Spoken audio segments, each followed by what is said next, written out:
ಅಬಕಾರಿ ಸಚಿವರ ಮೇಲೆ ನೇರವಾಗಿ ಆರೋಪ ಬಂದಿರುವಂಥದ್ದು. ಭ್ರಷ್ಟಾಚಾರದ ಆರೋಪ ಬಂದಂಥ ಸಂದರ್ಭದಲ್ಲಿ ಸ್ವತಃ ಮುಖ್ಯಮಂತ್ರಿಗಳವರ ಬೆನ್ನಿಗೆ ನಿಂತಿರ್ತಕ್ಕಂಥದ್ದು ನೋಡಿದ್ರೆ ಗೊತ್ತಾಗ್ತದೆ. ಈ 5-6 ಸಾವಿರ ಕೋಟಿ ರೂಪಾಯಿ ಹಗರಣ ಇವತ್ತು ಅಬಕಾರಿ ಇಲಾಖೆಯಲ್ಲಿ ಏನು ನಡೆದಿದೆ, ಇಲ್ಲಿಗೂ ಕೂಡ ಪಾಲು ಹೋಗಿದೆ. ಕಾಂಗ್ರೆಸ್ ಪಕ್ಷದ ಹೈಕಮಾಂಡ್ಗೂ ಕೂಡ ಪಾಲು ಹೋಗಿರ್ತಕ್ಕಂಥದ್ದಲ್ಲಿ ಯಾವುದೇ ಒಂದು ಸಂದೇಹವಿಲ್ಲ. ಹಾಗಾಗಿ ಇಂಥ ಬಂಡತನ ಮಾಡ್ತಾ ಇರುವಂಥ ಈ ಸಿದ್ದರಾಮಯ್ಯ ಸರ್ಕಾರ ನಾವು ಆಗ್ರಹ ಪಡಿಸ್ತಾ ಇದ್ದೇವೆ. ಮತ್ತೊಮ್ಮೆ ಇಂಥ ಭ್ರಷ್ಟ ಅಬಕಾರಿ ಸಚಿವನ ರಾಜೀನಾಮೆಯನ್ನು ತೆಗೆದುಕೊಳ್ಬೇಕು ಅಂತ ಹೇಳಿ ಇವತ್ತು ಭಾರತೀಯ ಜನತಾ ಪಾರ್ಟಿ ಹಾಗೂ JDS ಎರಡೂ ಪಕ್ಷದ ಶಾಸಕರು ಇವತ್ತು ಅಹೋರಾತ್ರಿ ಧರಣಿಯನ್ನು ನಾವು ಮಾಡ್ತಾ ಇದ್ದೇವೆ. ಅಬಕಾರಿ ಸಚಿವರ ಮೇಲೆ ನೇರವಾಗಿ ಆರೋಪ ಬಂದಿರುವಂಥದ್ದು. ಭ್ರಷ್ಟಾಚಾರದ ಆರೋಪ ಬಂದಂಥ ಸಂದರ್ಭದಲ್ಲಿ ಸ್ವತಃ ಮುಖ್ಯಮಂತ್ರಿಗಳವರ ಬೆನ್ನಿಗೆ ನಿಂತಿರ್ತಕ್ಕಂಥದ್ದು ನೋಡಿದ್ರೆ ಗೊತ್ತಾಗ್ತದೆ. ಈ 5-6 ಸಾವಿರ ಕೋಟಿ ರೂಪಾಯಿ ಹಗರಣ ಇವತ್ತು ಅಬಕಾರಿ ಇಲಾಖೆಯಲ್ಲಿ ಏನು ನಡೆದಿದೆ, ಇಲ್ಲಿಗೂ ಕೂಡ ಪಾಲು ಹೋಗಿದೆ. ಕಾಂಗ್ರೆಸ್ ಪಕ್ಷದ ಹೈಕಮಾಂಡ್ಗೂ ಕೂಡ ಪಾಲು ಹೋಗಿರ್ತಕ್ಕಂಥದ್ದಲ್ಲಿ ಯಾವುದೇ ಒಂದು ಸಂದೇಹವಿಲ್ಲ.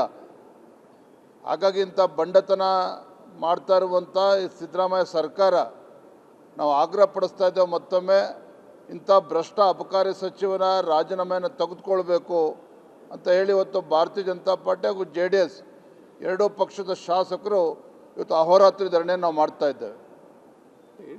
ಅಬಕಾರಿ ಸಚಿವರ ಮೇಲೆ ನೇರವಾಗಿ ಆರೋಪ ಬಂದಿರುವಂಥದ್ದು. ಭ್ರಷ್ಟಾಚಾರದ ಆರೋಪ ಬಂದಂಥ ಸಂದರ್ಭದಲ್ಲಿ ಸ್ವತಃ ಮುಖ್ಯಮಂತ್ರಿಗಳವರ ಬೆನ್ನಿಗೆ ನಿಂತಿರ್ತಕ್ಕಂಥದ್ದು ನೋಡಿದ್ರೆ ಗೊತ್ತಾಗ್ತದೆ. ಈ 5-6 ಸಾವಿರ ಕೋಟಿ ರೂಪಾಯಿ ಹಗರಣ ಇವತ್ತು ಅಬಕಾರಿ ಇಲಾಖೆಯಲ್ಲಿ ಏನು ನಡೆದಿದೆ, ಇಲ್ಲಿಗೂ ಕೂಡ ಪಾಲು ಹೋಗಿದೆ. ಕಾಂಗ್ರೆಸ್ ಪಕ್ಷದ ಹೈಕಮಾಂಡ್ಗೂ ಕೂಡ ಪಾಲು ಹೋಗಿರ್ತಕ್ಕಂಥದ್ದಲ್ಲಿ ಯಾವುದೇ ಒಂದು ಸಂದೇಹವಿಲ್ಲ. ಹಾಗಾಗಿ ಇಂಥ ಬಂಡತನ ಮಾಡ್ತಾ ಇರುವಂಥ ಈ ಸಿದ್ದರಾಮಯ್ಯ ಸರ್ಕಾರ ನಾವು ಆಗ್ರಹ ಪಡಿಸ್ತಾ ಇದ್ದೇವೆ. ಮತ್ತೊಮ್ಮೆ ಇಂಥ ಭ್ರಷ್ಟ ಅಬಕಾರಿ ಸಚಿವನ ರಾಜೀನಾಮೆಯನ್ನು ತೆಗೆದುಕೊಳ್ಬೇಕು ಅಂತ ಹೇಳಿ ಇವತ್ತು ಭಾರತೀಯ ಜನತಾ ಪಾರ್ಟಿ ಹಾಗೂ JDS ಎರಡೂ ಪಕ್ಷದ ಶಾಸಕರು ಇವತ್ತು ಅಹೋರಾತ್ರಿ ಧರಣಿಯನ್ನು ನಾವು ಮಾಡ್ತಾ ಇದ್ದೇವೆ. ಅಬಕಾರಿ ಸಚಿವರ ಮೇಲೆ ನೇರವಾಗಿ ಆರೋಪ ಬಂದಿರುವಂಥದ್ದು.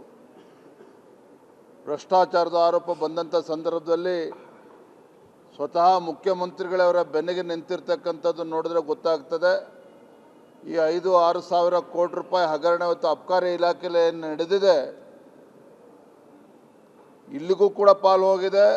ಕಾಂಗ್ರೆಸ್ ಪಕ್ಷದ ಹೈಕಮಾಂಡ್ಗೂ ಕೂಡ ಪಾಲು ಹೋಗಿರ್ತಕ್ಕಂಥದ್ದಲ್ಲಿ ಯಾವುದೇ ಒಂದು ಸಂದೇಹವಿಲ್ಲ.